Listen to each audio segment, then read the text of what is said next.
मीराबाई अपने पूर्व जन्म में बंधुओं एक माधवी नाम की गोपी थी। एक बात सदैव याद रखना, जब तक विरह व्याप्त जीवन में नहीं होगा ना, तब तक ठाकुर जी का दर्शन नहीं हो सकता। ठाकुर जी को जीवन में प्रकट विरह ही करेगा। भक्ति में विरह नहीं आया, ठाकुर जी प्रकट नहीं होंगे। मीराबाई का विरह बहुत बड़ा है। हम लोग सुनते हैं पूरा जीवन उन्होंने विरह सहा। पूरा जीवन नहीं बंधुओं, पूरे एक युग तक मीराबाई ने विरह सहा है। माधवी नाम की गोपी हैं मीराबाई। नन्हे से गोपाल जी अपने द्वापर युग की कथा, पहले पूर्व जन्म की कथा सुने मीराबाई की।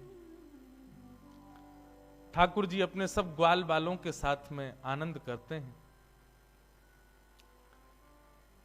सब ग्वाल बालों के साथ में ठाकुर जी, नन्हे से गोपाल जी खेल रहे थे। मधुमंगल, श्री दामा आदि ये सब, तन सुखा, मन सुखा, धन सुखा, ये सब ठाकुर जी के सखा हैं। बहुत ध्यान से सुनो।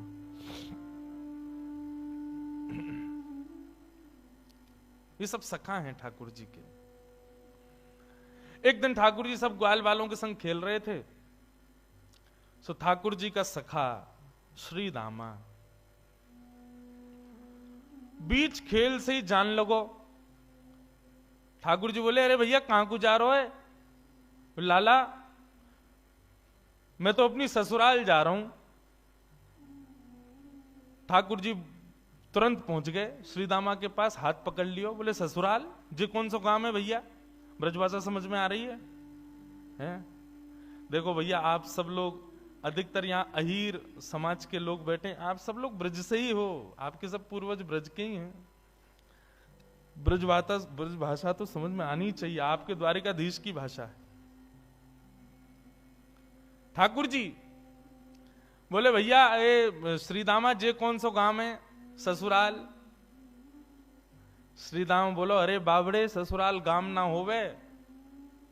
बोले, तो फिर का होवे ससुराल? बोले, ससुराल होवे ब्याह एवे के बाद में एक नहीं दो घर रह जाए। एक तो होवे अपनी मैया को घर, पिता को घर, और एक होवे पत्नी के मैया पिता को घर, वाकू के हैं ससुराल। ठाकुर जी बोले, तेरी बात मेरे पल्ले ना पड़ रही लाला। अरे ससुराल कहा होवे मुझको जल्दी बता। बोले, अरे ससुराल मतलब पत्नी को माय को। ठाकुर जी बोले, पत्नी? जी पत्नी कौन होवे भैया? श्रीदामा समझा रो है, अरे लाला तू तो बड़ो भोरो है, नेक बड़ो है जाएगो तो तेरो ब्याह है जाएगो, तेरी पत्नी आ जाएगी। ठाकुर जी बोले, मेरी पत्नी आवेगी? बोले, हम बे। तो फिर मेरो ससुराल कहां है? श्रीदामा बोला, मो का पता तेरो ससुराल कहां है? जब ब्याह होगा तब पता चलेगी तेरो ससुराल कहां है। अब तो ठाकुर जी हट करने लगे। बोले, ना मेरो ससुराल बता, मेरो ससुराल कहां है? श्रीदामा बोलो, अरे अपनी मैया तो जाके पूछ ले, तेरी मैया बता देगी तेरो ससुराल कहां है। ठाकुर जी खेलते कूदते आज घर आए। यशोदा मैया रसोई घर में प्रसाद सिद्ध कर रही है। ठाकुर जी आके गोद में बैठ गए। बोले, मैया मेरो ससुराल कहां है? अब तो जैसे ही मैया ने सुनी मेरो ससुराल कहां है, लाला बोल लो। मैया बोली, लाला ये कहां से सीख आयो? बोले, आज मैया मैं खेल रहे हो तो श्रीदामा अपनी ससुराल गए हो, तो वो बोलो मैं ससुराल जा रहा हूं, तब से मेरे मन में आ रही मेरो ससुराल कहां है। मैया बोली, ससुराल लाला जब ब्याह जाएगा तब आएगा ससुराल। बोले, जय श्रीदामा कह रहा मेरो ब्याह कब होएगा मैया? बोले, अरे अभी तू बड़ो तो है जा लाला, तू पे मोह दोनों आवे ना। मैं खवाऊं तो खावे, मैं चलाऊं तो चले, मैं उठाऊं तो उठे, मैं नवाऊं तो नहावे। जब बालक बच्चे सब अपने आप अपने कामन को करन लगे तब उनको ब्याह कर दियो जाए, तब उनके काजे बहू आवे, तब ससुराल होवे। ठाकुर जी बोले, मैया मैं सब काम कर लूंगा अपने आप, तू मेरा ब्याह करा दे और मेरे काजे बहू लिया। मैया बोली, नेक बड़ो तो है जा लाला, कहां ते लाऊं तेरे काजे बहू? ठाकुर जी बोले, या तो मेरे काजे बहू ला, नहीं तो श्रीदामा अपनी बहू ला रहा हो, बाकी बहू को मैं ले आऊंगा, वो बहू मेरी है जाएगी। मैया जोर से हंसी। बोले, लाला तेरी बात ऐसी ऐसी बात बनावे बैठो बैठो। मैया बोली करा दूंगी तेरो ब्याह, ज्यादा चिंता मत करे। अब तो ठाकुर जी रोने लगे, मैया मेरो अभी ब्याह करा, अभी ब्यावे जाऊंगा, मैं तो अभी ब्याह करूंगा। यशोदा मैया परेशान है गई, बोले लाला चल करा दूंगी तेरो ब्याह, अब रोवे मत। बोले कब करावेगी, तिथि बता मोकू, तिथि बता, दिन बता, समय बता, सब बता, तभी जाऊंगा यहां ते। यशोदा मैया तो ऐसी परेशान भाई। ऐसे हमारे नन्हे से गोपाल जी बहू की और ससुराल की आस में बैठे। श्री दामा को ब्याह माधवी गोपी से भयो, माधवी सखी से भयो। माधवी आज श्री दामा माधवी को लेने के लिए ससुराल गए। ससुराल से जैसे ही माधवी आने लगी, सो मैया ने पढ़ा दी माधवी और पढ़ा लिखा करके भेजी। बोले देख तू अपने ससुराल जा रही है, जमाई राजा लेवे आए, लेकिन ध्यान रखियो, याद रखियो, ससुराल में सबको सम्मान करियो, सबको आदर करियो, सबसे प्रेम से रहियो। मैया खूब सिखा पढ़ा के भेजी अपनी बहू को। लेकिन तेरे पति को एक सखा है, वाको नाम कृष्ण है, बस वहां से सावधान रहियो। क्यों मैया वहां से सावधान क्यों रहूं मैं?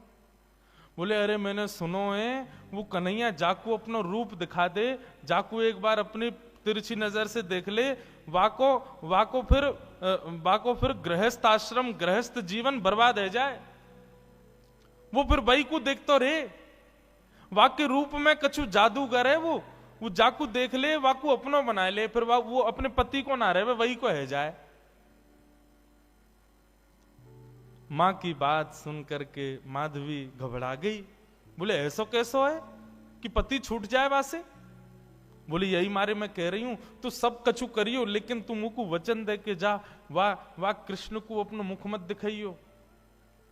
चाहे तो को जीवन भर घूंघट करके रहना पड़े, लेकिन कृष्ण को मुख मत दिखाइयो। माधवी बोली मैया मैं वचन दे के जा रही हूं, वह कृष्ण को मुख नहीं दिखाऊंगी। श्री दामा माधवी को लेकर के ब्रज जा रहा है। श्री दामा पहले ही माधवी से चर्चा करते आ रहा हो रास्ता भर।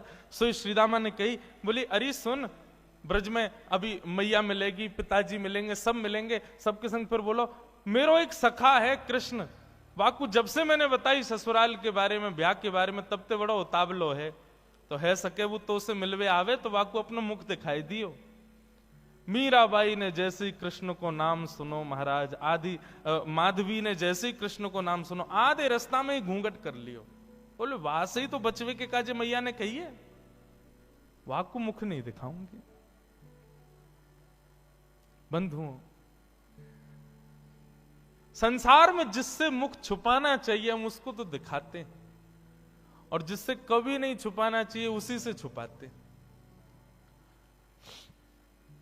संसार के विषय भोग विलास आदि इन सबके आगे हम अपने आप को प्रत्यक्ष प्रस्तुत कर देते हैं, और ठाकुर जी की भक्ति, ठाकुर जी के भाव में सदैव गोपनीय रखते हैं, सदैव अपने आप को पीछे रखते हैं। ऐसा क्यों?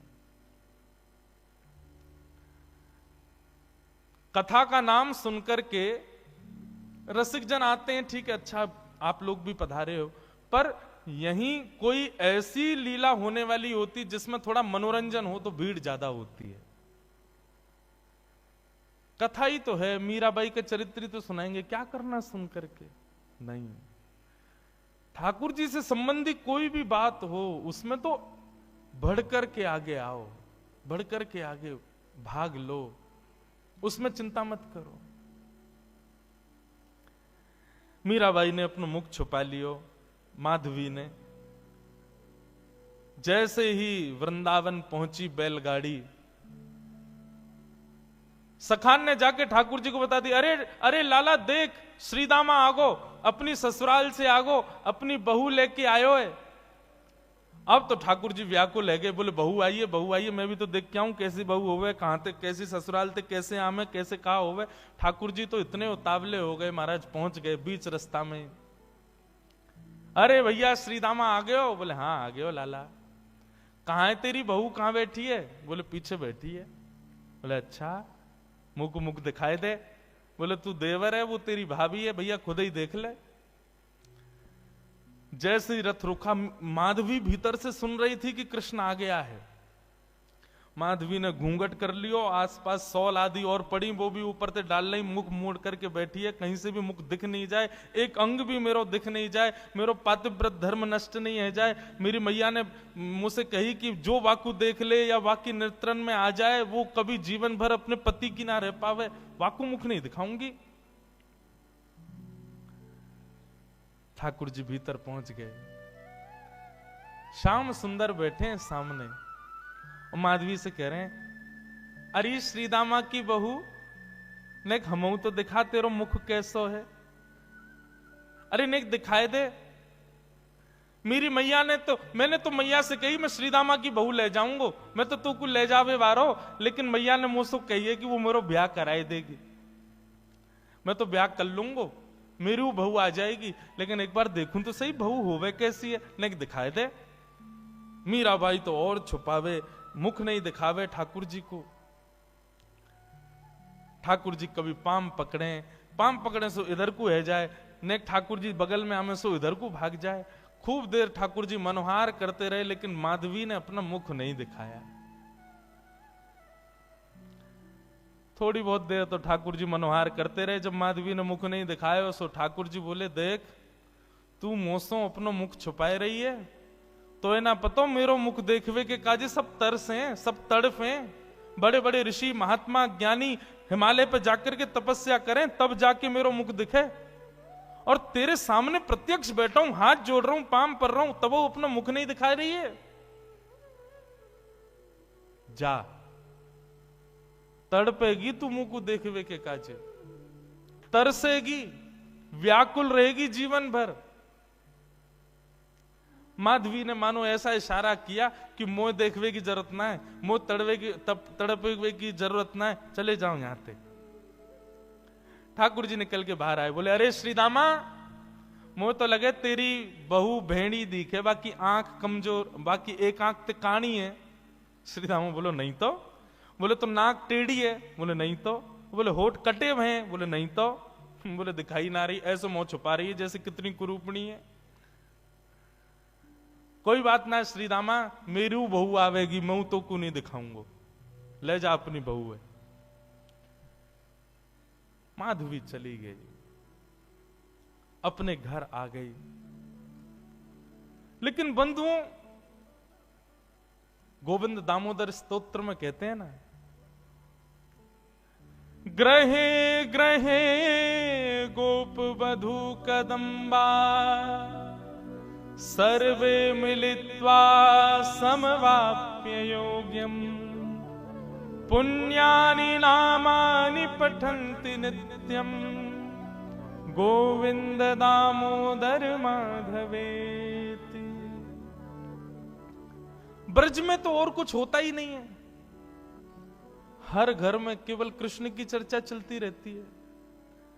सुबह उठने से लेकर रात्रि सोने तक केवल कृष्ण कृष्ण कृष्ण। कृष्ण ने ऐसो कियो, कन्हैया ने ऐसो कियो, अरे आज तो नंद को लाला वहां घूम रहे हो, अरे आज तो नंद को लाला वहां डोल रहे हो, सब जगह यही चर्चा। अब माधवी सोचे इन पे और कोई बात ही नहीं है, अगल बगल की सब गोपियां, पूरे घर गृहस्थी की कोई बातचीत नहीं, बस पूरे दिन वो नंद को लाला ऐसो करे, नंद को छोरा ने आज तो ऐसो कियो, अरे आज तो माने ऐसो कियो, पूरे दिन वही की चर्चा।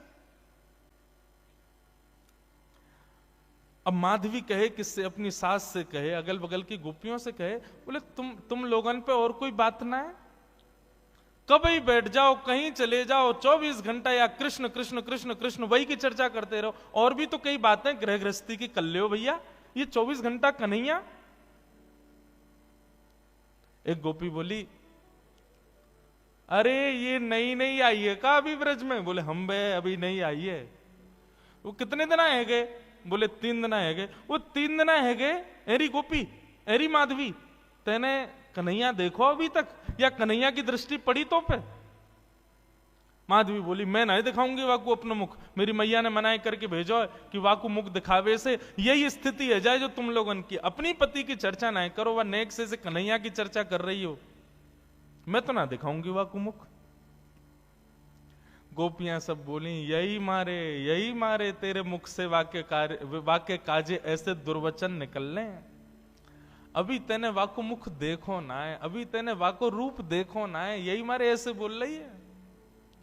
अरे जाद ना वो छवि दिख जाएगी ना, जाद ना वो मोहनी मूरत सांवनी सूरत तेरे चित्त में बस जाएगी ना माधवी, तू भी हमारी तरह वही की चर्चा करेगी।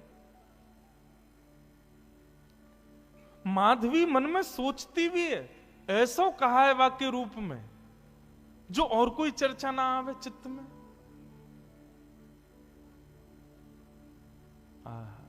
बंधुओं, अष्ट सखा गाते हैं, सबने गाया, किसने नहीं गाया। कैसो है ठाकुर जी को रूप, श्री कुंभनदास जी कहते हैं अपने एक पद में,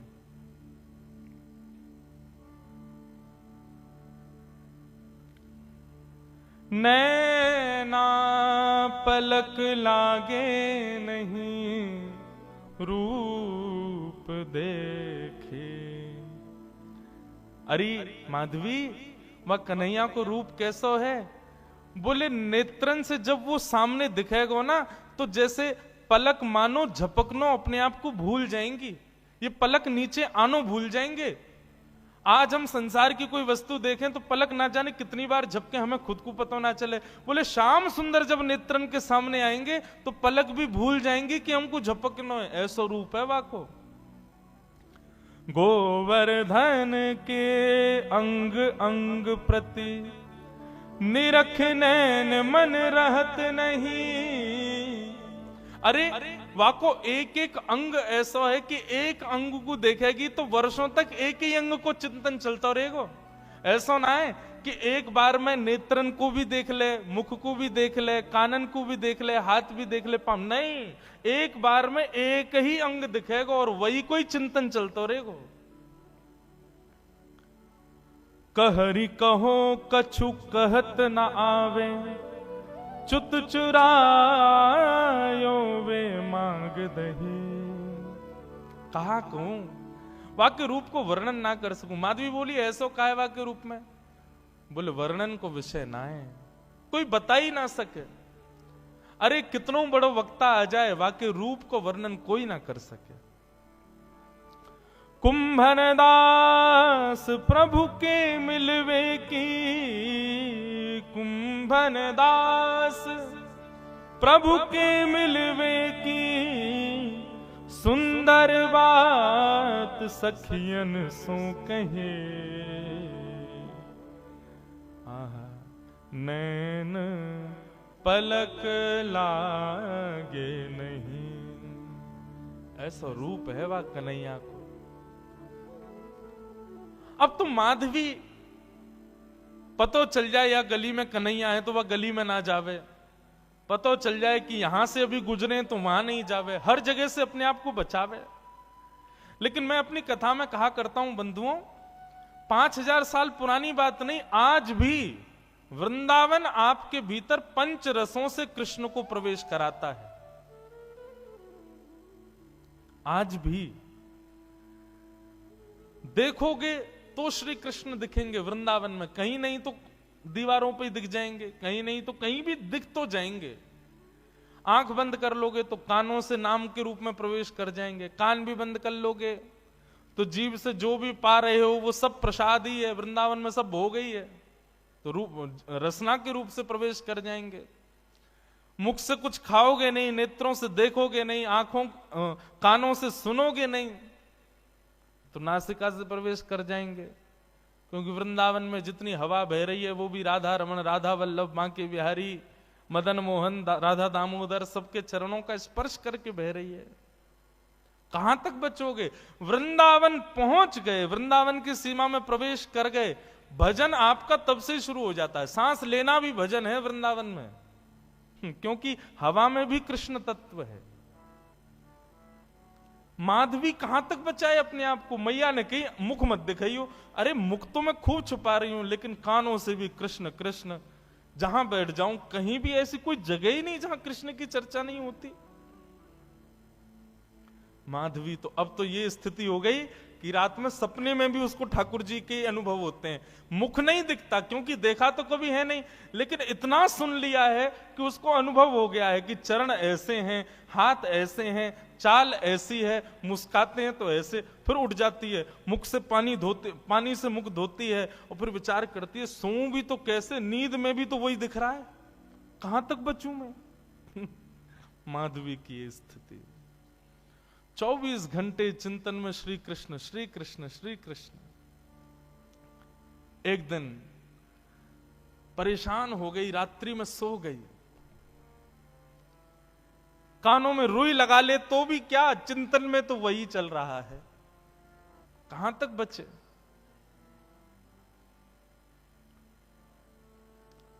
रात्रि में सोई थी, आज मानो मीराबाई को ऐसा लगा कि सुबह हो गई है, और तुरंत उठ करके हाथ मुंह धो करके माधवी ने मटका उठाया, यमुना जल भरने के लिए निकल पड़ी।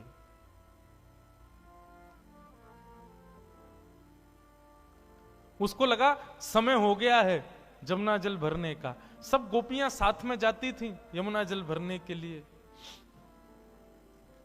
लेकिन मीरा आज माधवी समय से पहले ही उठ करके चली गई। उसको लगा कि समय हो गया है, और पहुंच गई यमुना के तट पर। तट पर जाकर के देखा अभी तक कोई भी नहीं, अकेली मैं, बाकी सब कहां चली गई। हो सकता है मुझे विलंब हो गया हो, या मन में भाव आया मैं जल्दी आ गई हूं तो कोई बात नहीं, भर लेती हूं, आई गई हूं तो। अकेली है यमुना के तट पर माधवी। जैसे ही यमुना जल भरने लगी मटके में, रोज उठा के लेके जाती है खुद ही, लेकिन आज मटके में जल जैसे ही भरा, उठाया तो उठे ना, भार बढ़ गया है, भारी हो गया है। अब तो लगी है उसको उठाने में, कभी खूब प्रयास करती है, खींचती है, आसपास देखती है कोई आ जाए, कोई आके उठवा दे।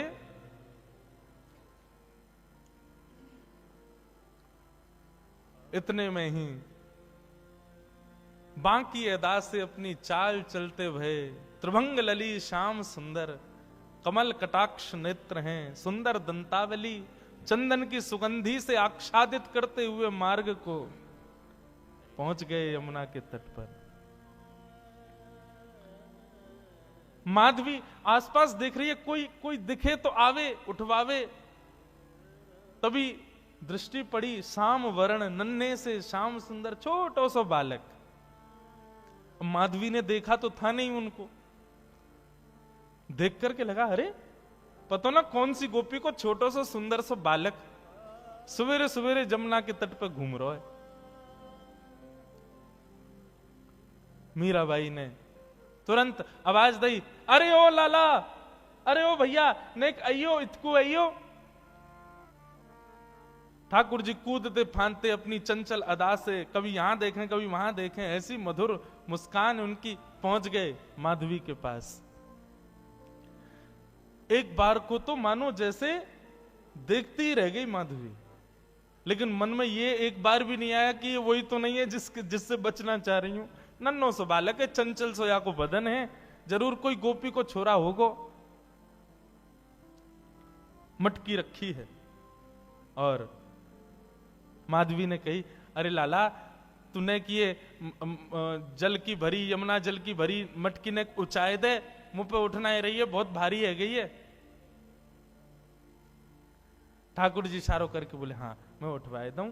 अब जैसे ही मीराबाई माधवी उठाने लगी, ठाकुर जी ने अपनी दोनों भुजान को वामे मानो जैसे एक भाव जैसो दियो, सोई मटकी उठ गई।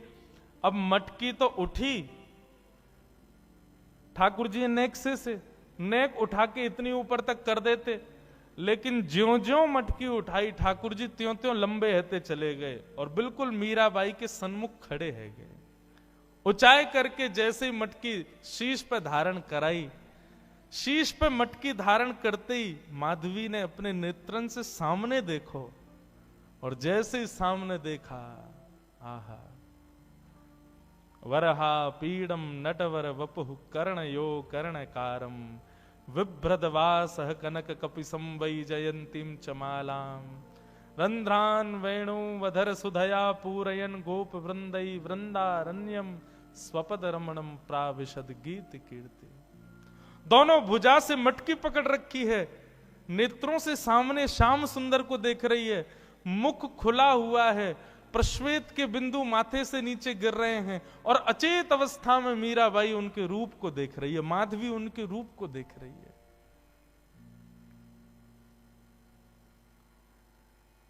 ठाकुर जी के नेत्र ही तो खतरनाक हैं सबसे ज्यादा। एक बार दृष्टि पड़ जाए तो फिर कोई और के रह नहीं पाओगे। मेरे मन में बंधुओं आता है कि हम ठाकुर जी के दर्शन करके पुनः सहज इसलिए हो जाते हैं क्योंकि हमने उनको देखा, उन्होंने अभी हमको नहीं देखा। कभी ठाकुर जी ने यदि हमको देख लियो ना, तो एक बार उनके सामने जाके फिर सहज नहीं हो पाओगे, फिर अन्यत्र कहीं मन लग नहीं पाएगा। मीराबाई माधवी अचेत खड़ी है, ठाकुर जी से जितनो बचनो चारे ठाकुर जी ने उतने सबरे अपने बाण मार दिए, नेत्रन से कटाक्ष मार दी, मधुर मुस्कान कर दी, अपने रोम रोम को दर्शन कराई दियो। महाराज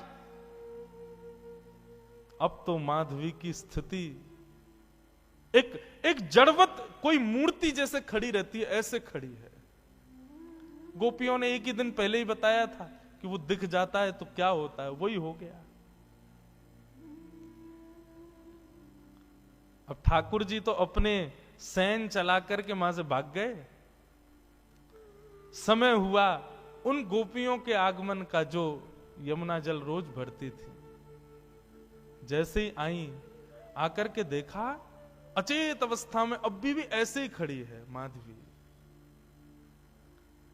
सबने आकर के देखो, अरे ये तो हमारी माधवी है, अरे ऐसे कैसे खड़ी है भैया, अरे सांप सूंघ गए हो का है गो, ये तो ऐसे मूर्तिमंत है कि खड़ी है। कोई हाथ पकड़े, कोई पाम पकड़े, कोई मुख को खींचे, थोड़ी हिलावे, लेकिन बिल्कुल मूर्तिमंत। नेत्रों में केवल 2 अश्रुबिंद गिर रहे हैं, आंखें पलक झपक भी नहीं रही हैं, मानो केवल देह खड़ा हो। चित्त वृत्ति तो ले गया अपने साथ, खड़ी। एक गोपी बोली, अरे का है गो, कोई ने टोना कर दियो का, कोई ने मंत्र फूक दियो का। एक गोपी मंद मंद मुस्काए के बोली, बोले कहीं ऐसा तो ना है नंद जी को छोनाया ने देख लियो होए। अरे जो ज्यादा वासे बचवे को प्रयास करे वो वही कोई पकड़े। ये बहुत घूमती ना, वाकू नहीं देखूंगी, वाकू मुख नहीं दिखाऊंगी, वासे वाकू की तरफ नहीं करूंगी। मुझे लगे कहीं वही ने तो याकू अपनो दर्शन नहीं करा दियो।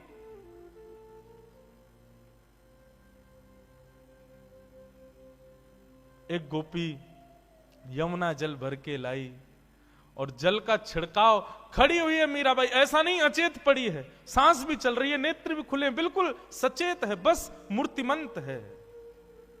पानी का छिड़काव किया, मुख पर जैसे जल मारा, तब मानो जैसे रुकी हुई श्वास आई हो, और जल पड़ते ही मूर्छित होकर के गिर पड़ी माधवी। जल का छिड़काव किया, पैरों को मलना शुरू किया, हाथ दबाए, तब जाकर के चेतना आई, और चेतना आकर के उठते ही बोली, वो कहां है, वो कहां चला गया, उस सांवरो सो कटाक्ष नेत्र। अरे कोई गोपी को बालक आया हो, इतनो सुंदर, और बार बार बोलते बोलते मूर्छित हो जाए, फिर चेतना आवे, फिर मूर्छित हो जाए, फिर चेतना आवे, फिर मूर्छित हो जाए। सब गोपियां चिंतित नहीं, मुस्कुरा रही हैं। अब जैसे ही माधवी चेतना में आई, आते ही बोली, तुम सब मुस्कुरा रही हो, मेरी स्थिति तो देखो, मुझको ज्वर चढ़ रहे हो है, मुझसे चलो ना जा रहो, मुझसे उठो ना जा रहो, मेरी स्थिति ऐसी क्यों हो रही हो, तुम सब मुस्कुरा रही हो। तब एक गोपी बोली, तेने कोई और को लाला ना देखो, तू जैसे बचवे को प्रयास कर रही ना, वही आयो तेरे पास। वही नंद नंदन, वही श्याम सुंदर, वही हमारी यशोदा जी को लाला, वही तेरे खसम को मित्र कृष्ण, वही आयो।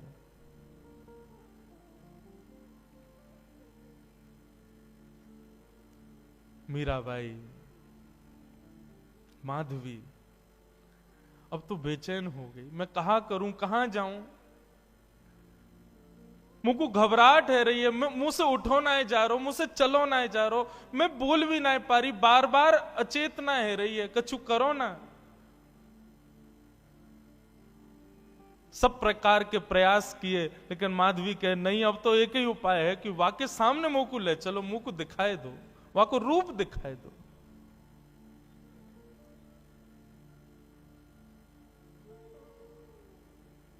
बंधुओं, कृष्णदास जी सही कहते हैं,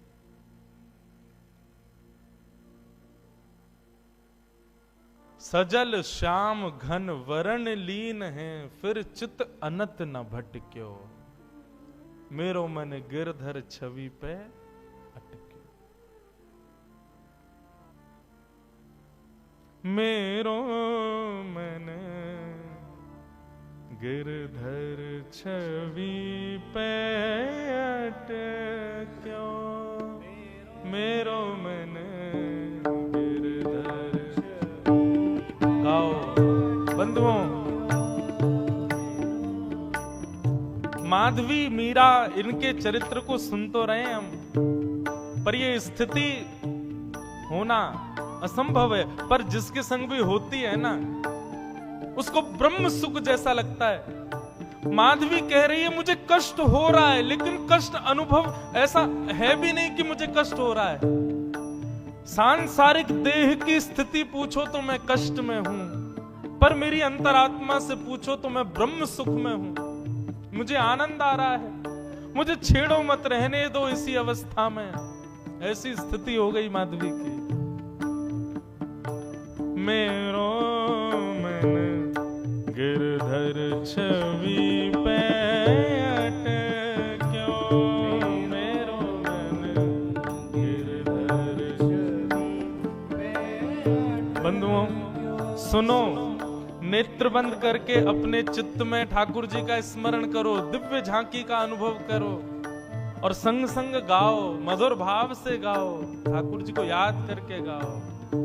मेरो मन गिरधर छवि पे अटक्यो, मेरो मन गिरधर छवि पे अटक्यो, मेरो मन गिरधर छवि पे अटक्यो, मेरो मन गिरधर छवि पे अटक्यो।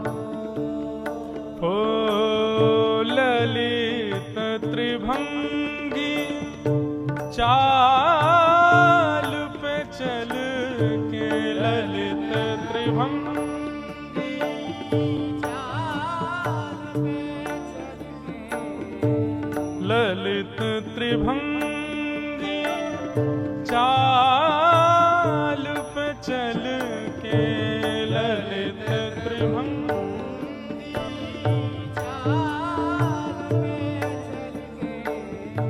चिबुक चारू गड़ी ठट क्यों, हो चिबुक चारू गड़ी ठट क्यों, मेरो मन गिरधर छवि पे अटक्यो, मेरो मन गिरधर छवि पे अटक्यो, मेरो मन गिरधर छवि पे अटक्यो,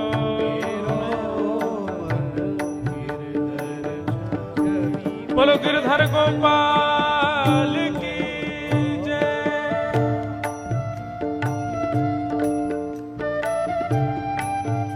जय हो प्राणनाथ।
है।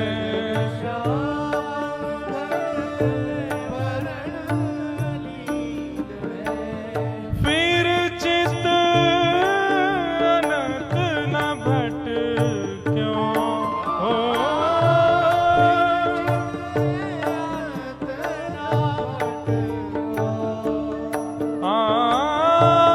फिर चित अनंत न भट क्यों।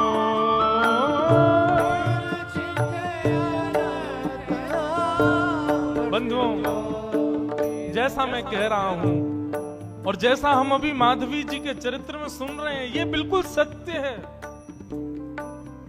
ठाकुर जी यदि चित्त में एक बार विराज गए, ठाकुर जी ने यदि हमको दृष्टि से कभी देख लिया, फिर चित्त अनंत न भटक्यो, फिर चित्त कहीं और लग ही नहीं पाएगा। इसलिए भैया हाथ जोड़ के प्रार्थना, या तो भगवत प्राप्ति के मार्ग पर बढ़ना नहीं, और यदि भगवत प्राप्ति के मार्ग पर चलने लगो तो इस बात को पहले ही समझ लीजिए कि फिर संसार के नहीं रह पाओगे, संसार में किसी वस्तु को अपना नहीं पाओगे। आप चाहो कि संसार भी आपका रहा आए, ठाकुर जी भी आपके रहे आए, नहीं हो पाएगा। प्रेम लक्षणा भक्ति के पथ के अनुगामी बनोगे तो एक को तो छोड़ना पड़ेगा, या तो ठाकुर जी को छोड़ो या संसार को छोड़ो। फिर चित्त अनंत न भट क्यों हो। फिर चित्त मेरो मन गिरधर छवि पैठ क्यों। मेरो मन गिरधर छवि ओ। छवि पैठ क्यों। मेरो मन गिरधर छवि। कृष्णदास जी कहते हैं, माधवी अब पूछ रही है मैं क्या करूं। मैंने तो बहुत रोका, बहुत बचाया अपने आप को कि उसके सामने कभी ना पड़ूं, लेकिन मेरा ब्याह भी तो ब्रज में हुआ ना, जहां कानों से, आंखों से, नाक से, जीभ से, त्वचा से, सब जगह से कृष्ण ही जाता है भीतर। मैं कहां तक रोकूं खुद को। और जब अब आ चुका है भीतर, जब वो चित्त में बैठ गया, तो अब मैं क्या करूं। मेरे बस में नहीं अब कुछ भी। लगन लगी घनश्याम की जाए, लगन लगी। ये नारायण दास जी का पद है, नारायण दास जी का पद है, बहुत सुंदर पद है। वे कहते हैं, एक बार जिसको ठाकुर जी की लगन लग जाती है, लगन लगी घनश्याम की जाए, लगन लगी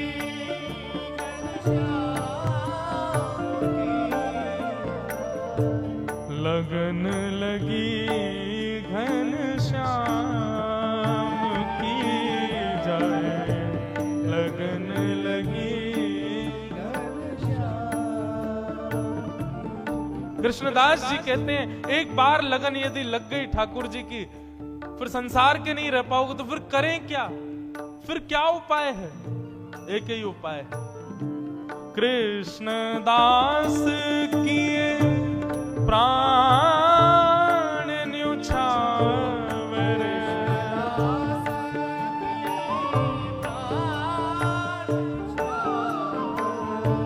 कृष्णदास किए प्राण न्युछावरे,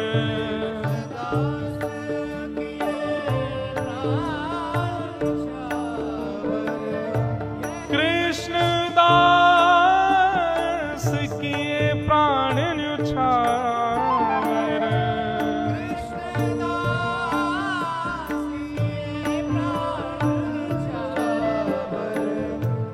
यह तन जग सिर पट क्यों,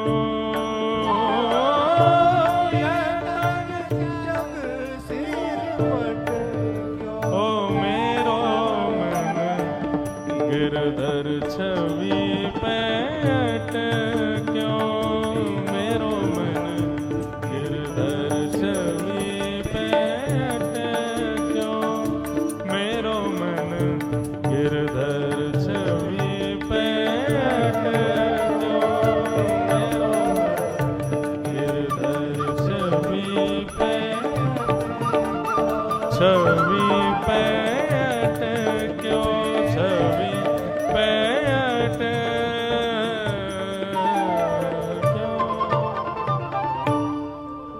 कृष्णदास किए प्राण न्योछावर, यह तन जग सिर पटक्यो। इसका मतलब क्या है? मतलब प्राण त्याग दें अपने? नहीं। कृष्णदास किए प्राण न्योछावर का मतलब जीवन न्योछावर। अब जीवन की हर स्थिति ठाकुर जी को अर्पित करो। अभी हम लोगों ने अपना पूरा जीवन किसको अर्पित कर रखा है? अपने तन को। इसी को ही सजाने संवारने खिलाने पिलाने उठाने सुलाने, इसी का नाम यश वैभव कराने में ही लगे रहते हैं हम लोग। लेकिन वैष्णव भक्त का एक एक क्षण केवल ठाकुर जी के लिए होता है। इसलिए मैं पहले ही टर्म्स एंड कंडीशंस बता दूं, या तो इस भक्ति के मार्ग के अनुगामी बनना मत, बनो तो इस बात को पहले ही समझ लेना कि संसार की फिर कोई क्रिया नहीं कर पाओगे। मीराबाई का चरित्र मनोमंथन के लिए सुनिएगा, मनोरंजन के लिए नहीं। कहीं मीराबाई का चरित्र हृदय में घर कर गया तो फिर संसार के नहीं रह पाओगे आप। जो मैं बीच में पंक्ति छेड़ रहा था, मीराबाई की स्थिति क्या है? पद में कहते हैं, भजन तो भूल जाओ, 4 दिन पद ही सुनो। क्या कहते हैं? नारायण जी का पद है, लगन लगी घनश्याम की जाए, लगन लगी घनश्याम की जाए, लगन लगी घनश्याम। स्थिति क्या होती है? धरत कहूं पग परत है कित हूं, रखोगे कहीं पैर और जाएगा कहीं। धरत कहूं पग परत कित हूं, भूल जाए सुधि धाम की। छवि निहार नहीं रह सार कछु, छवि निहार नहीं रह सार कछु, धरि पल निस दिन जाम की जाए, लगन लगी घनश्याम की जाए, लगन लगी घनश्याम की। बंधुओं, ठाकुर जी कुछ रूपों से आकृष्ट करते हैं। पंच रस तो प्रमुख हैं, रूप रस स्पर्श गंध और शब्द।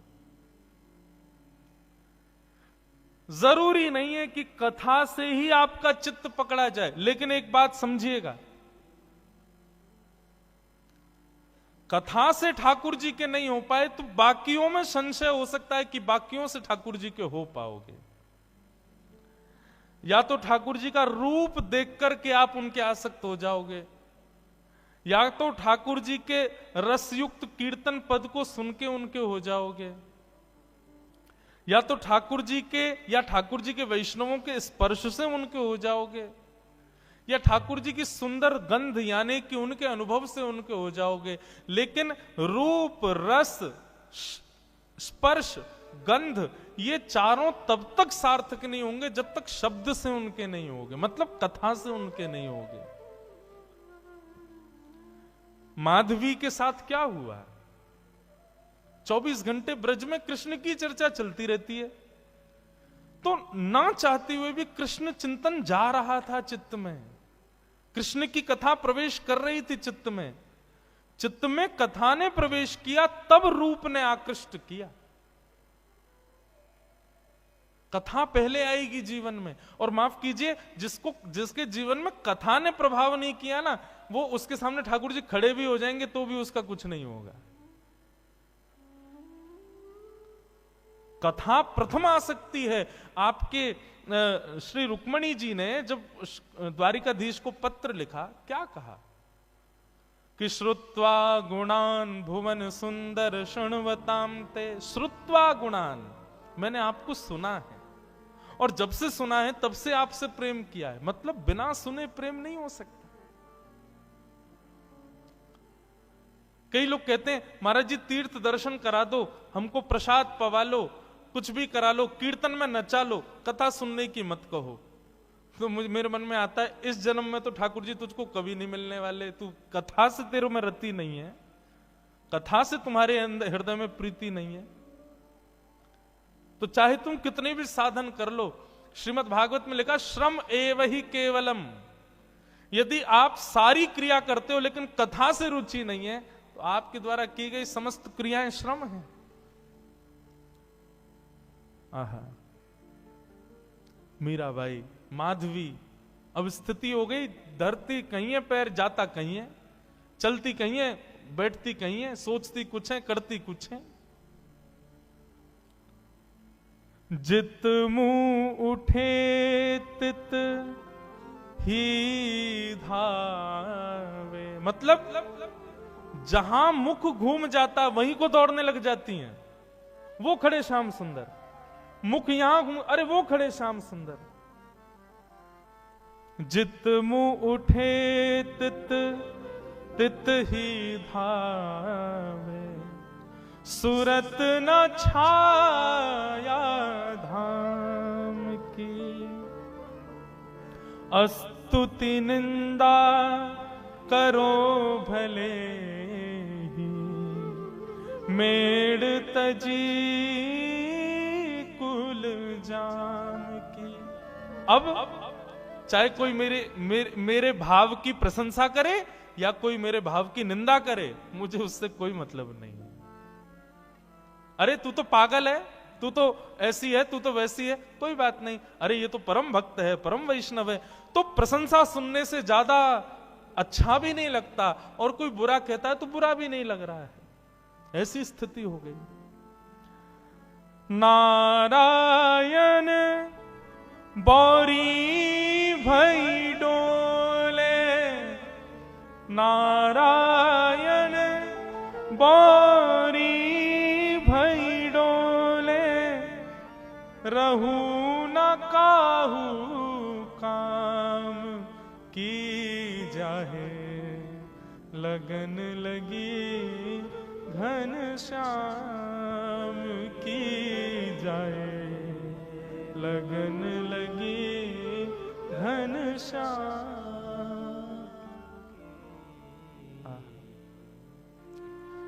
हम किसी काम के नहीं है, आपको पता है। हमारी माता जी, हमारे परिवार के लोग हमसे इसलिए दुखी रहते हैं, बोले इससे केवल कथा करना आता और कुछ नहीं आता इसको। हम जब, वैसे तो घर जाने का अवसर नहीं मिलता, 2-3 महीना कथाओं में ही रहते हैं, लेकिन जब घर जाते हैं तो घर के काम माता जी कहती हैं ये भी देखो वो देखो, भैया इतने दिन में आए हो ये देखो, तो वो सब होता ही नहीं है। बस कथा करा लो, ठाकुर जी की सेवा करा लो, उत्सव करा लो, इसके अलावा कुछ और करने को कहोगे तो हम बिल्कुल अंगूठा छाप हैं हर चीज में, हमसे कुछ नहीं हो सकता। और यही स्थिति है बंधुओं। यदि आप संसार के और किसी काम के रह गए तो समझो अभी ठाकुर जी के भय नहीं। माधवी की स्थिति ऐसी हो गई। लगन लगी घन श्याम की जाए, लगन लगी घन श्याम। व्याकुल हो गई माधवी, गोपियों से कहने लगी मैं तुम्हारे हाथ जोड़ूं, पैर पूजूं, मुझे नंद नंदन के पास ले चलो। बंधुओं, यह हमारे ब्रज साहित्य की कथा है। ब्रज की कोई गोपी जब उसको ठाकुर जी का दर्शन करना होता था तो क्या करती थी? यमुना जल भरने जाती और चलते चलते धूप का बहाना लगा के कि धूप में चक्कर आ गए और चक्कर खा के गिर जाती, और फिर उस पर जल डालो, औषधि पिलाओ, किसी से ठीक नहीं होती। तब 2-4 गोपी जाती ठाकुर जी के पास, बोले एक गोपी बेहोश हो गई, चलो। ठाकुर जी आते फिर, और ठाकुर जी आकर के वाक्य कान में आकर के कहते, चल रही गोपी जल्दी खड़ी है, जा मैं आ गए हो। सोई गोपी चेतना में आ जाती, ठाकुर जी को देख लेती, ठीक हो जाती। ठाकुर जी वैद्य बन गए, वैद्य राज। गोपियों की चिकित्सा करते हुए घूमते हैं। एक बार एक गोपी की मैया बोली, बोले ये लाला बड़ो कान में कहा बोले, सबरी गोपी उठ के खड़ी है जाए। एक बार वो वृद्ध गोपी ने विचार किया, आज मैं बीमार होके देखूं, मैं देखूं कहा बोले कान में। उसकी भावना तो कुछ थी नहीं, ठाकुर जी के प्रति प्रेम तो था नहीं। ऐसी चलती चिड़ती हाय राम गिर गई करके बेहोश हो गई। गोपी बोली, अरे बेहोश हो गई है सासू मां, कन्हैया को बुलाओ। ठाकुर जी आए, ठाकुर जी आके देखते ही पहचान गए, बोले भाव नहीं है, जबरदस्ती पहचान करना चाह रही है कि मैं कान में क्या बोलता हूं। ठाकुर जी आए, आकर के पहले नब्ज उठा के देखी, बेहोश थोड़ी थी, चेतना में थी, वो तो सुनना चाह रही थी, कान में मंत्र क्या बोलते हैं ये। ठाकुर जी ने पहले नब्ज देखी, और फिर वो जो पड़ी थी उसकी बहू से बोली, अरे तेरी सासू तो बहुत बीमार रह गई है, याकू तो बड़ो वालो मंत्र देना पड़ेगा। बोले कहा, बोले मंत्र से काम ना चलेगो, या के काजे तो नीम तोड़ के लाओ और नीम को कंडा में जला के नीम को धुआं करो, वहां में लाल मिर्च डालो, वो या की नाक पे लगाओ, तब ठीक होएगी। इतने में सास उठ के खड़ी है गई, मैं ठीक है गई लाला, है गई ठीक, तेरे फार्म पूजू, बस अब कचू ना चाहिए। श्याम सुंदर ऐसे गोपियों की चिकित्सा करते हैं, लेकिन आज जब माधवी की स्थिति ऐसी भई, गोपियां कहीं, बोले लाला एक नई गोपी आई है, अचेत पड़ी है, लाला एक बार दर्शन दे दे। बोले कहा नाम है बाको? माधवी। अरे अपने श्रीदामा की बहू।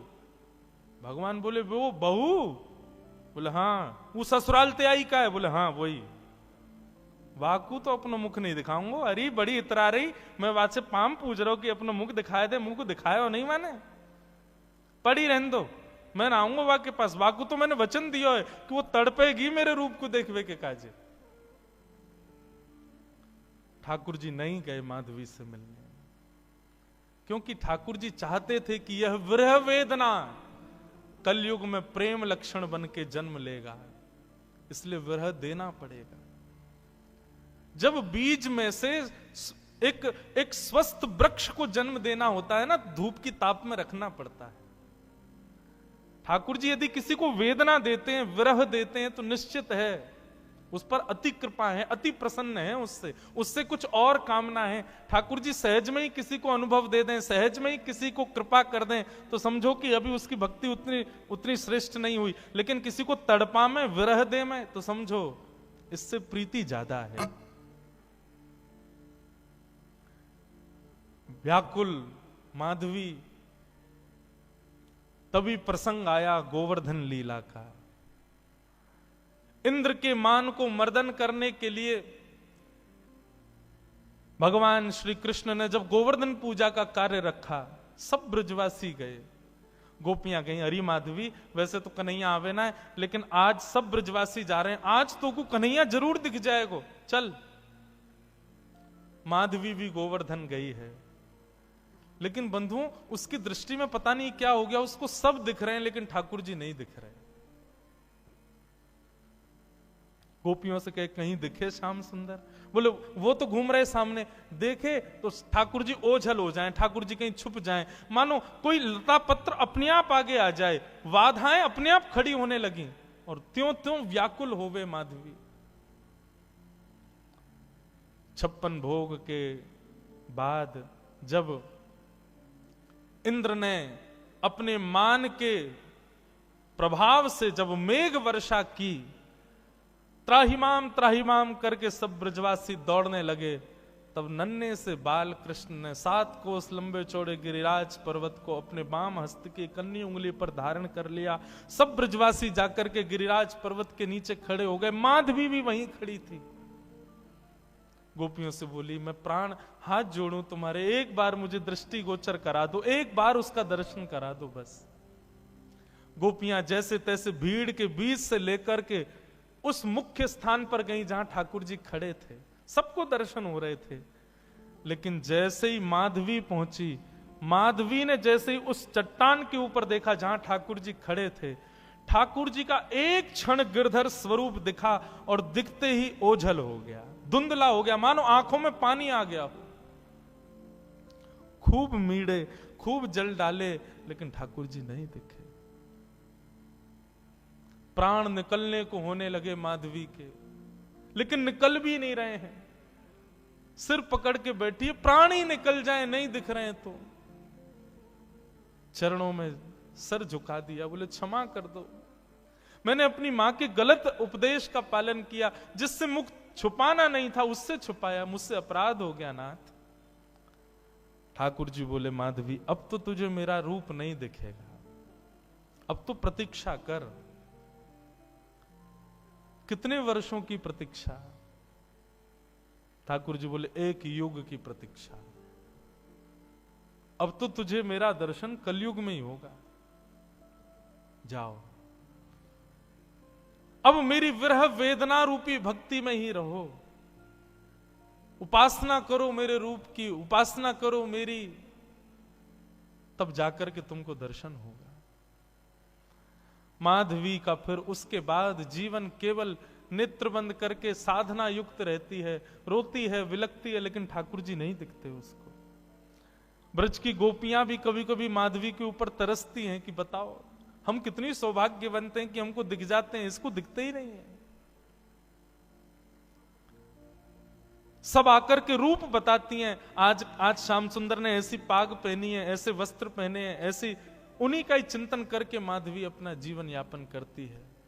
और इसी प्रकार सुन सुन करके ठाकुर जी के रूप माधुरी का अपने जीवन यापन करते हुए अपने प्राणों का परित्याग किया माधवी ने।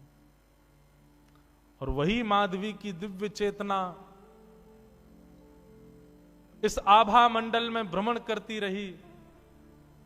कलयुग प्रारंभ हुआ, और कलयुग में भी जब भक्ति शतक, भक्ति काल जब आया, तब भारत की राजस्थान की भूमि, और उस राजस्थान की भूमि में भी मेड़ता में भी परम गौ भक्त, परम संत भक्त, परम ब्राह्मण निष्ठ राव दूधाजी के छोटे पुत्र के यहां पर भक्तिमती माधवी ही मीरा के रूप में जन्मी है। बोलो भक्तिमती मीरा बाई की जय। शरद पूर्णिमा का दिन अभी निकल करके गया, शरद पूर्णिमा, वही शरद पूर्णिमा का मंगल दिवस। बंधुओं,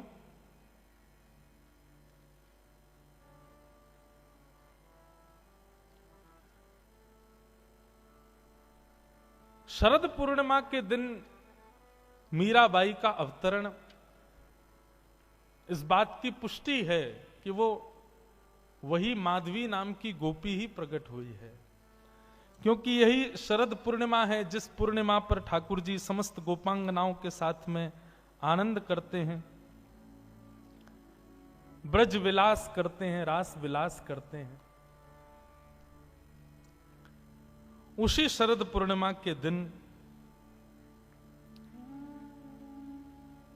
वीर कुंवरी जी, जो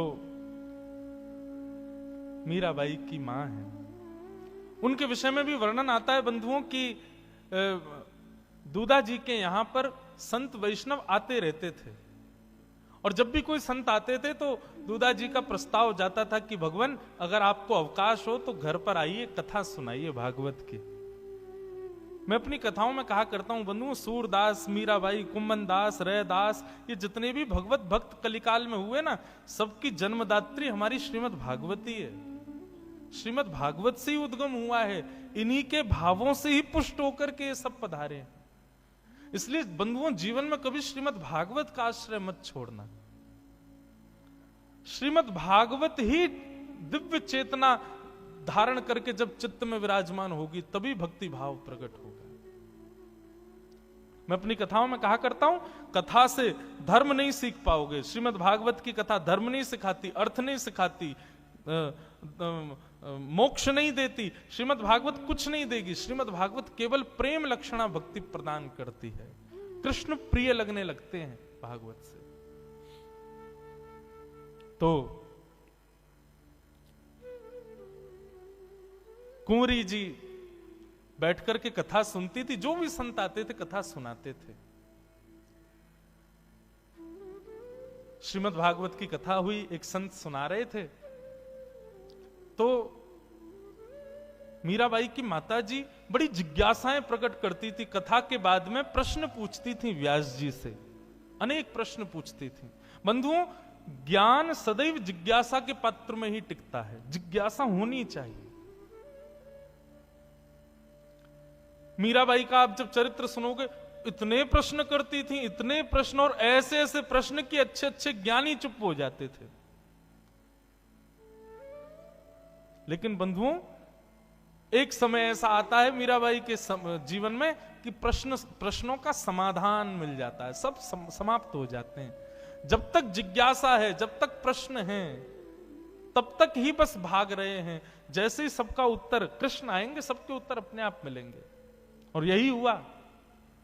मीराबाई की माताजी जब कथा सुनती थी, गर्भ में बालक है, और ये तो निधान भागवत में भी बताया गया कि जब गर्भवती माता हो तब तो कथा का आश्रय जरूर लेवे, क्योंकि गर्भ का बालक जब गर्भ में होता है तभी उसकी बुद्धि मति का निर्माण होता है। उस समय कथा सुनाई जाए तो निश्चित बालक पर प्रभाव देगी।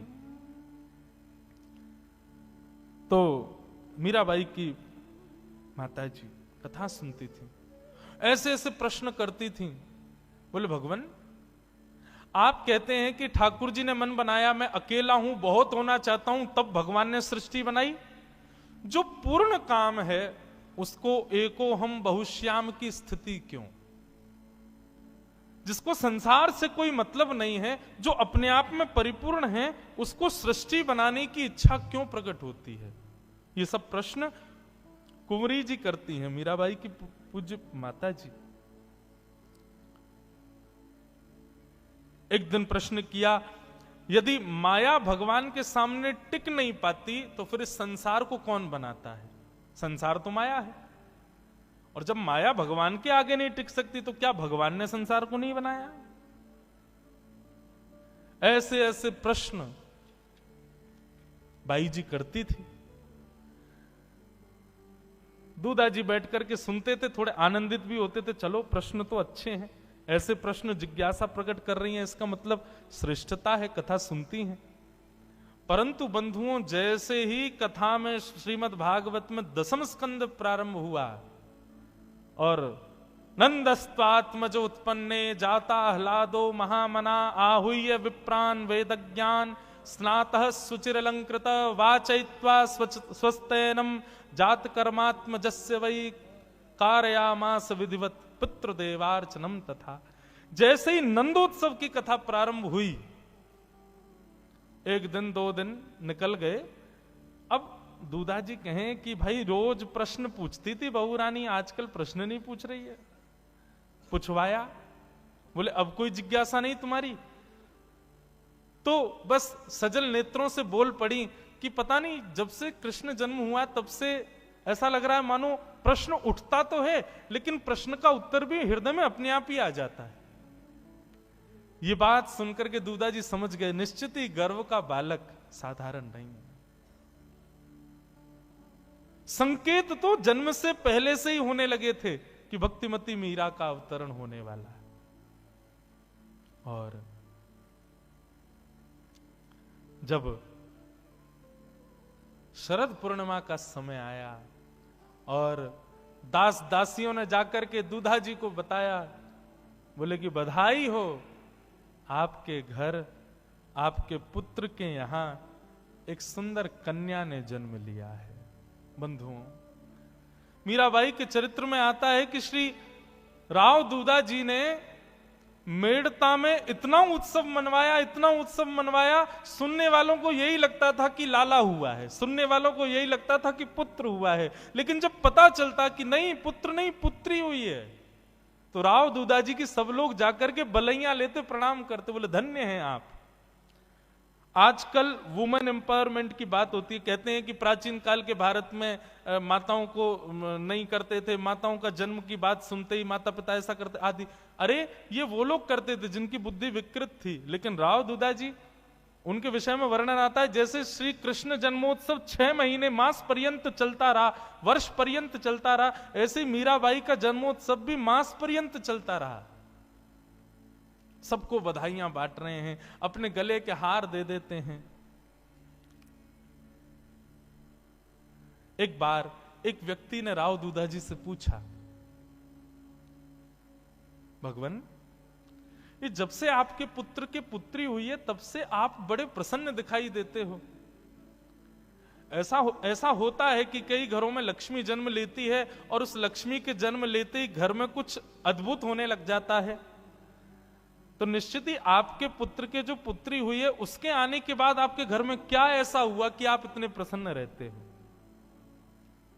लोग बागों को कहता सुना गया, हम लोग इतने परिवारों में जाते हैं, लोग कहते हैं महाराज जी जब से हमारे घर में बेटी हुई तब से धन की कोई कमी नहीं, जब से हमारे घर में बेटी हुई फैक्ट्री बहुत बढ़िया चल रही है, जब से हमारी बेटी हुई तब से हमारे काम ऐसे चल रहे हैं। लेकिन राव दूधा जी क्या कहते हैं, बोले भैया जब से हमारे घर में पुत्री हुई है ना, तो मेड़ता में पहले से ही बहुत संत आते थे, लेकिन जब से हमारे पुत्र की पुत्री हुई है तब से ऐसा लगता है एक कोना अयोध्या, दूसरा कोना वृंदावन, तीसरा कोना बद्रीनाथ, चौथा कोना, बोले इतने संतों की जमात आती है, इतने वैष्णव आते हैं, इतने भक्त वृंद हमारे मेड़ता में सहज ही अनायास ही आ जाते हैं। तो हमें लगता है कि हमारे घर लक्ष्मी नहीं साक्षात भक्ति रानी आई है, साक्षात भक्ति महारानी पधारी है।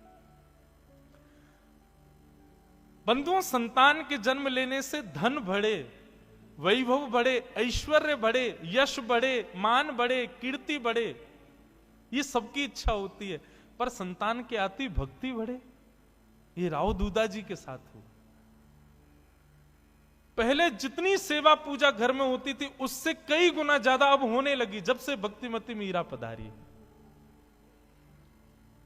ब्राह्मणों ने सुंदर कुंडली बनाई और नामकरण के लिए जैसे ही बैठे तो सब देखा तो शरद पूर्णिमा के दिन मध्य दिवस में मीराबाई का जन्म हुआ। सूर्य आकाश में थे तब मीराबाई का प्रादुर्भाव हुआ। तो ब्राह्मणों ने नाम मीराबाई का रखा मिहिरा। मीराबाई का असली नाम मिहिरा। मिहिर कहते हैं सूर्य को।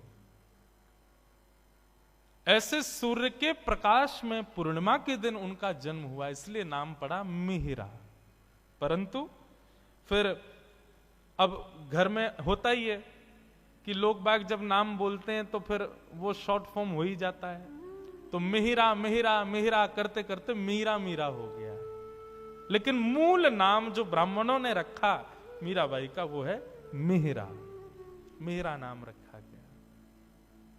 ब्राह्मणों ने, राजपुरोहितों ने आकर के बताया, बोले महाराज आपकी ये बालिका, इसके गुण कैसे? बोले शांत होगी, सुशीला होगी, बुद्धिमती होगी, ऐश्वर्यशालिनी होगी, यशस्विनी होगी, धर्मानुरागिनी होगी, भक्तिमती होगी, योगिनी होगी,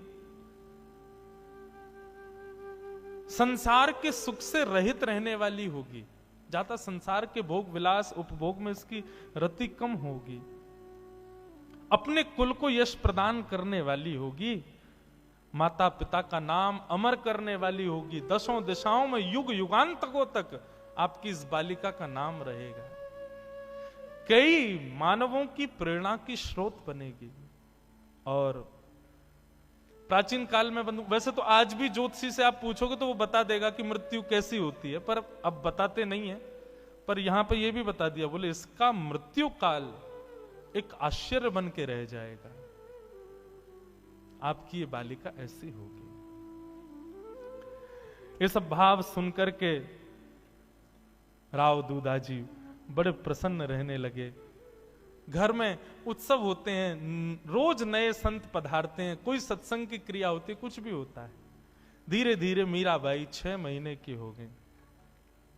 बंधुओं, छोटे छोटे बालक रोते हैं तो रोने पर हम लोग टॉफी दे दें, खिलौना दे दें, आदि आदि वस्तु दे दें कि उससे वो शांत हो जाए। लेकिन मीराबाई के चरित्र में आता है कि बाईसा जब रोती थी तो उनके सामने खिलौने रखे जाते, खाने की वस्तु रखी जाती, लेकिन उससे भी कितनी भी आवाज करो, ध्वनि करो, कुछ भी करो, उससे उनका चित्त शांत नहीं होता था।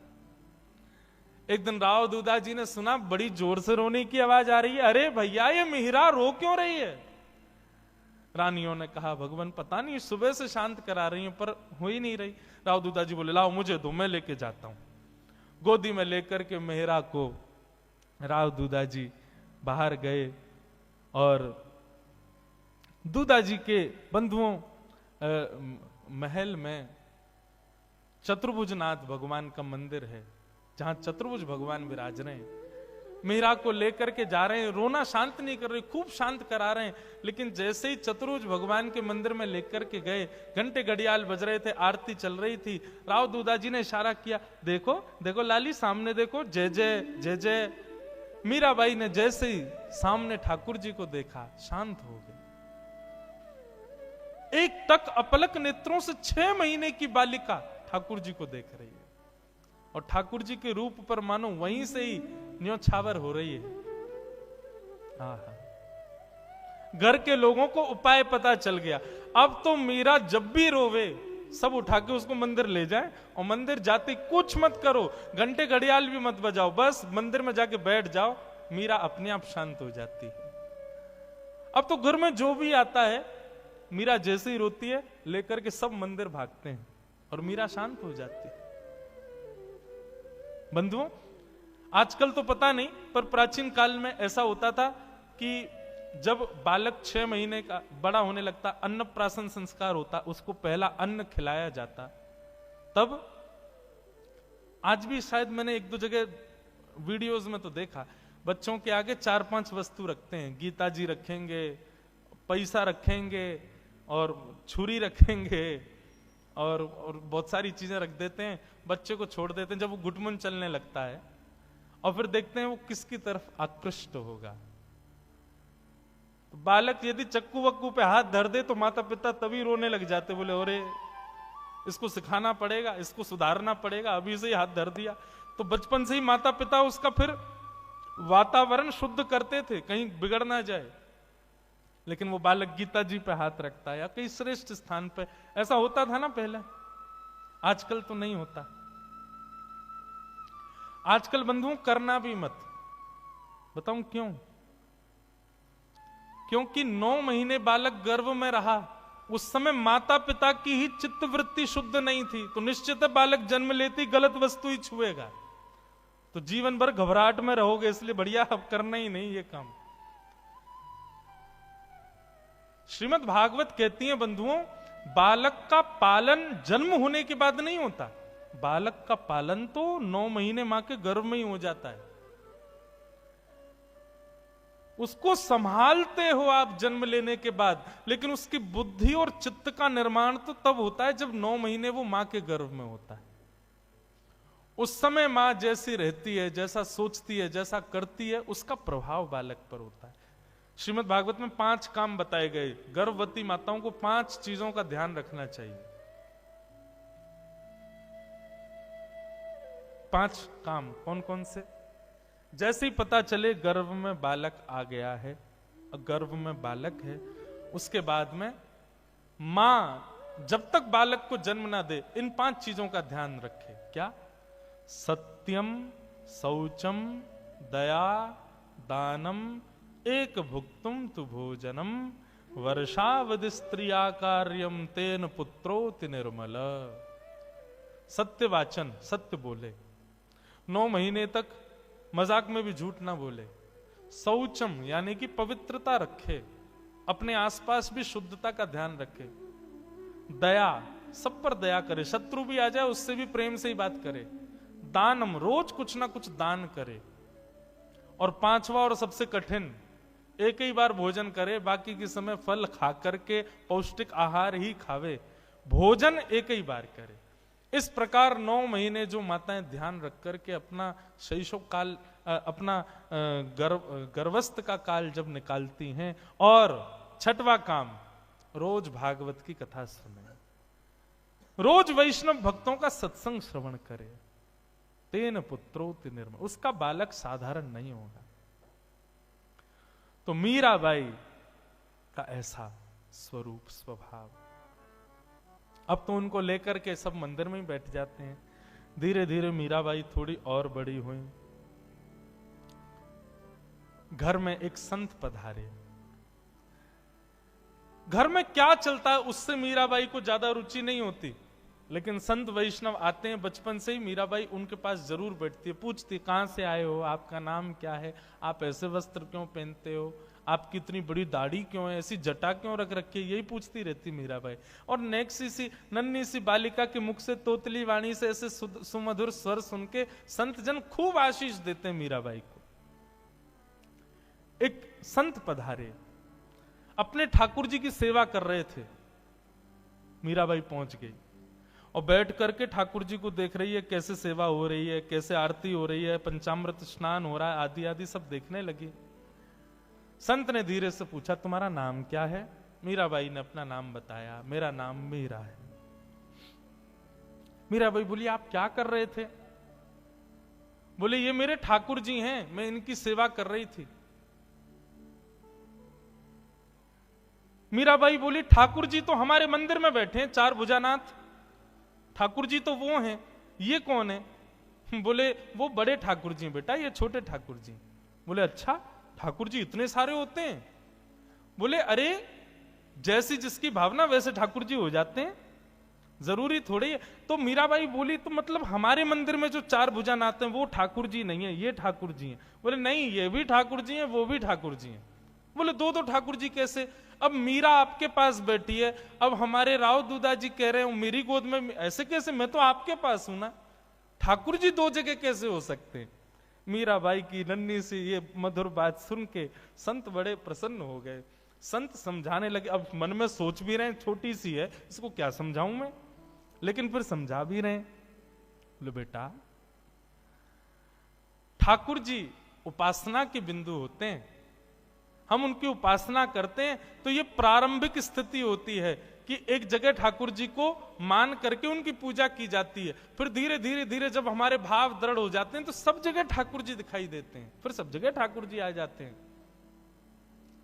मीराबाई मधुर स्वर सुन करके आनंदित सी हो गई, लेकिन ठाकुर जी को घूर करके देखने लगी और कहने लगी, बोले, मेरे 4 भुजानाथ जी बहुत बड़े हैं, मैं उनकी सेवा नहीं कर पाती, पुजारी मना करते हैं, आप कृपा करके ये छोटे वाले मुझको दे दो जो आपके पास हैं।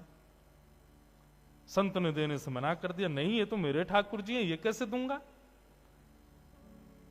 मीराबाई के मन में ये बात नहीं है कि एक मूर्ति है, वो उनको चैतन्य ही मानती है, और बाल्यकाल से ये भाव है। मीराबाई दूर से घूर करके ठाकुर जी को देखने लगी, बोले, आप चाहो तो मेरे पास आ सकते हो, लेकिन आप ही आना नहीं चाहते हो।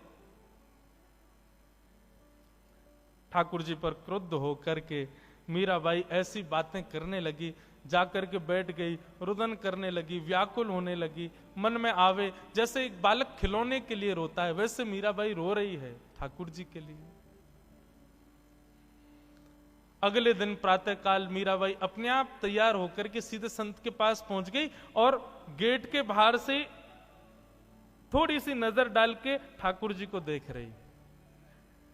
संत को पता चला मीरा आ गई। आज पता नहीं संत के हृदय में क्या भाव आया, गए और अपने ठाकुर जी को उठा के लाए और ला करके मीराबाई से कहा, हाथ आगे करो। मीरा ने हाथ आगे किया। सो छोटे से ठाकुर जी जिनकी संत सेवा करते थे, मीरा के हाथ में पधरा दिए। लो, अब से ये तुम्हारे, सेवा करो इनकी। ले मीरा है गिरधर तेरा, ले मीरा है गिरधर तेरा। सेवा पूर्ण भई अब मेरी, सेवा पूर्ण भई अब मेरी। जागा भाग्य है तेरा बेटी, जागा भाग्य है तेरा। ले मीरा है गिरधर तेरा, ले मीरा है गिरधर तेरा। मीराबाई को गिरधर प्राप्त हो गए। मीराबाई लेकर के आई हैं, सेवा करती हैं। नामकरण आदि सेवा के भाव अब आगे कथा में आएंगे, उनको हम कल सुनेंगे 4 बजे से। अब गिरधर नागर पधारे हैं, आज आकर के ठाकुर जी शयन कर रहे हैं मीराबाई के पास। बंधुओं, ये मधुर सत्संग यहां चल रहा है। आज प्रथम दिवस मीराबाई के पूर्व जन्म और इस जन्म के प्रारंभिक भाव को हमने श्रवण किया, परंतु गांधी धाम जिस भाव को लेकर के हम यहां से गए थे वो भाव तो सदा रहने वाला है, और अब आए और उस भाव को ना गाएं ऐसा हो नहीं सकता। जिस भाव का निर्माण इसी गांधी धाम की भूमि पर हुआ, वृंदावन रसामृत, रोज कथा के विश्राम में उसका पाठन तो हम करेंगे। अब तो आप लोगों को याद हो जाना चाहिए, सबको याद हो गया होगा, नहीं हुआ हो तो हमारे साथ भाव से गाओ।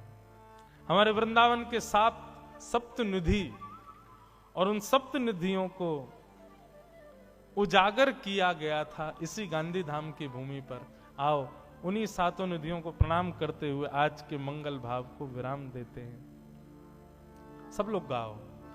श्यामा हृदय कमल सो प्रगट्यो, श्यामा हृदय कमल सो प्रगट्यो, श्यामा हृदय कमल सो प्रगट्यो, श्यामा हृदय कमल सो प्रगट्यो। और श्याम हृदय कुभार, वृंदावन प्यारो वृंदावन, वृंदावन प्यारो वृंदावन, हे वृंदावन प्यारो वृंदावन, वृंदावन प्यारो वृंदावन। श्यामा हृदय कमल सो प्रगट्यो, श्यामा हृदय कमल सो प्रगट्यो, श्री राधा हृदय कमल सो प्रगट्यो, राधा हृदय कमल सो प्रगट्यो। और श्याम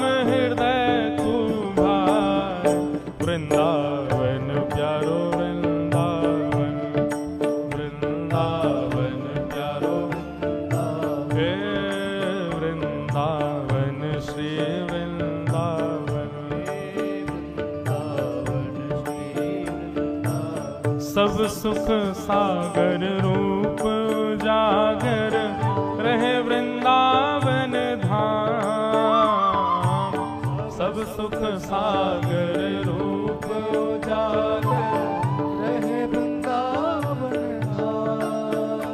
हे रूप गोस्वामी प्रगट कियो जहाँ, रूप गोस्वामी प्रगट कियो जहाँ, श्री रूप गोस्वामी प्रगट कियो जहाँ, रूप गोस्वामी प्रगट कियो।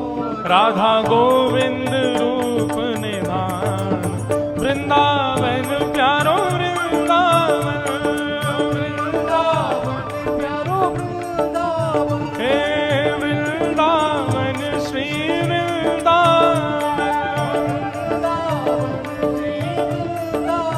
रूप गोस्वामी प्रगट कियो जहाँ, रूप गोस्वामी प्रगट कियो। राधा गोविंद रूप निधान, वृंदावन प्यारो वृंदावन,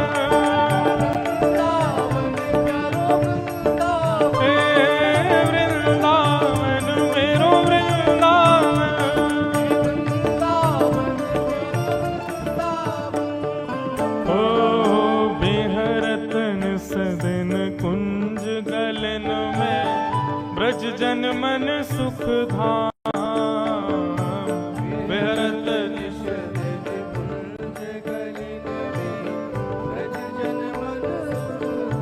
हाँ प्यारो ब्रज जन मन सुख धाम प्यारो ब्रज जन मन सुख धाम ओ मदन मोहन को रूप निरख के मदन मोहन को श्री मदन मोहन को रूप निरख के मदन मोहन को सनातन बल बल जाए वृंदावन प्यारो वृंदावन वृंदावन हे वृंदावन मेरो वृंदावन मदन मोहन को रूप निरख के मदन मोहन सनातन बल बल जाए वृंदावन श्री वृंदावन हे वृंदावन प्यारो वृंदावन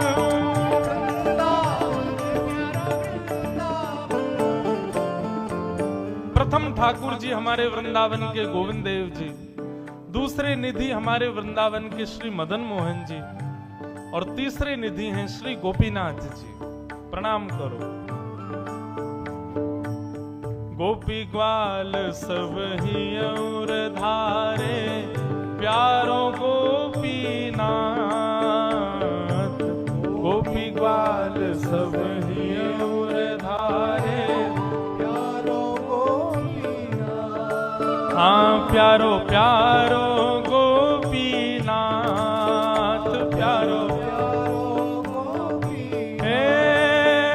प्यारो प्यारो गोपीनाथ प्यारो प्यारो गोपीनाथ हे मधु पंडित जिन कंठ लगायो मधु पंडित जिन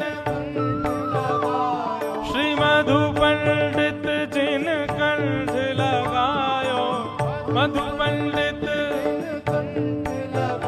जहाँ है रही जय जयकार वृंदावन श्री वृंदावन हे वृंदावन प्यारो वृंदावन मधु पंडित जिन कंठ लगायो मधु पंडित जहाँ है रही जय जयकार वृंदावन प्यारो वृंदावन हे वृंदावन मेरो वृंदावन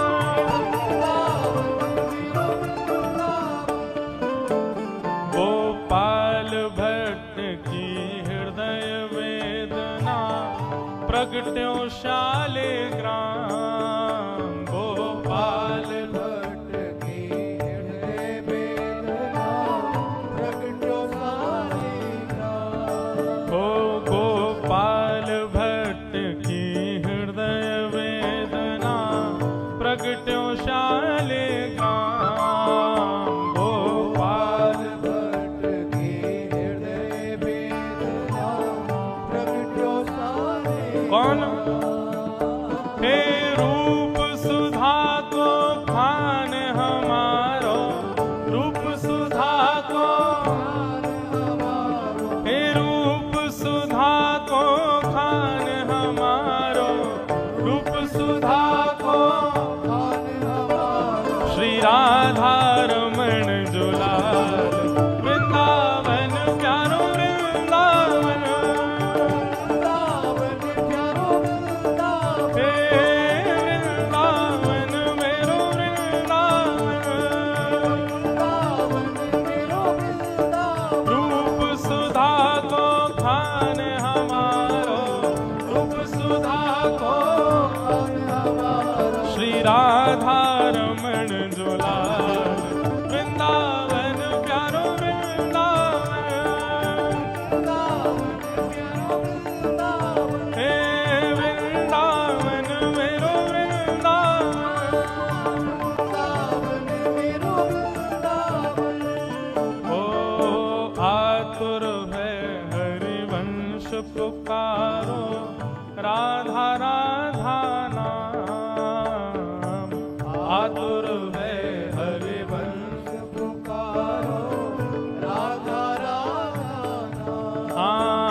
सघन कुंज यमुना तट आयो, सघन कुंज यमुना तट आयो, हे सघन कुंज वृंदावन आयो, सघन कुंज वृंदावन आयो, श्री राधा रमण जुलाल वृंदावन प्यारो वृंदावन, वृंदावन वृंदावन हे वृंदावन प्यारो वृंदावन,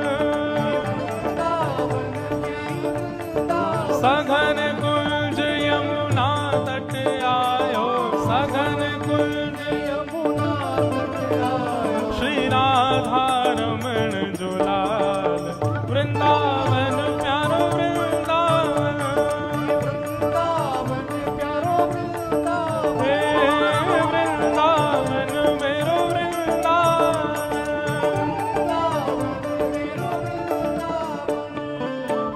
ओ युगल किशोर कुलाड़ लड़ायो, नवल कुंज ही अमान, युगल किशोर कुलाड़ लड़ायो, नवल कुंज ही मान, ओ कुंजनी कुंजन की रज धारे, कुंजनी कुंजन हे कुंजनी कुंजन की रज धारे, जहाँ व्यास युगल यश गाय, वृंदावन प्यारो वृंदावन, हे वृंदावन मेरो वृंदावन, कुंजनी कुंजन की रज धारे, जहाँ व्यास युगल यश गाय, वृंदावन प्यारो वृंदावन, हे वृंदावन मेरो वृंदावन।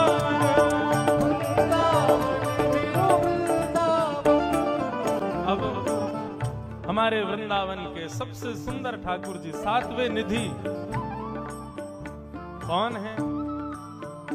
हे भुवन चतुर्दश की सुंदरता, निधि वन करत बिहार, भुवन चतुर्दश की सुंदरता, निधि वन करत बिहार, ओ भुवन चतुर्दश की सुंदरता, निधि वन करत बिहार, भुवन चतुर्दश की सुंदरता, निधि वन करत बिहार, ओ श्यामा प्यारी कुंज बिहारी, श्यामा प्यारी कुंज बिहार, श्यामा प्यारी बांके बिहारी, श्यामा प्यारी बांके बिहारी, और जय जय श्री हरिदास वृंदावन प्यारो वृंदावन,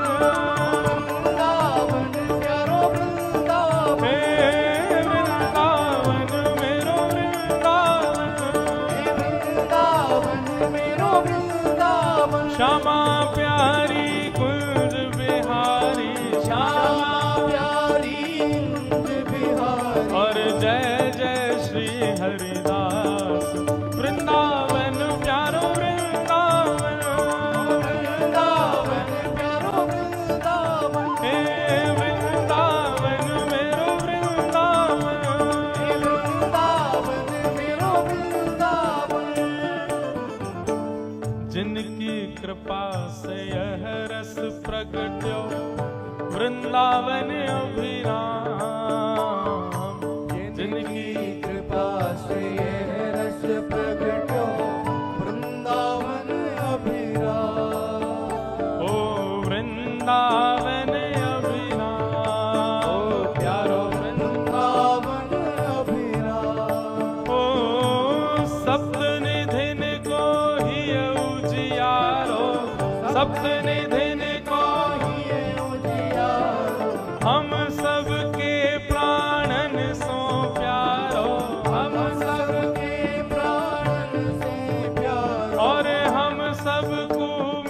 मिलवावे वारो, हम सबको मिलवावे वारो, गांधी धाम नित आवे वारो, गांधी धाम नित आवे वारो, हमारो गिरधर लाल वृंदावन प्यारो वृंदावन, वृंदावन प्यारो वृंदावन, हे वृंदावन मेरो वृंदावन, वृंदावन मेरो वृंदावन, सप्त निधिन को ही उजियारो, सप्त निधिन को ही उजियारो, हे हम सबको प्राणन से प्यारो, हम सबको प्राणन से प्यारो, हमारो गिरधर लाल वृंदावन प्यारो वृंदावन, वृंदावन प्यारो वृंदावन, हे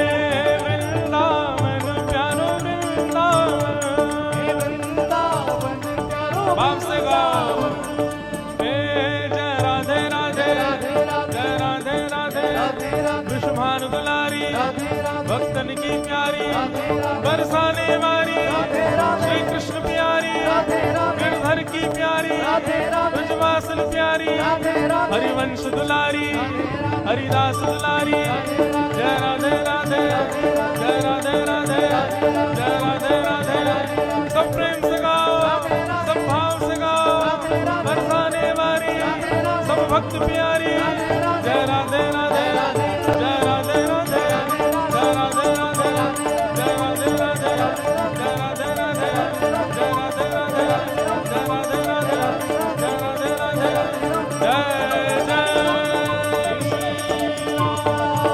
जय जय श्री राम, जय जय श्री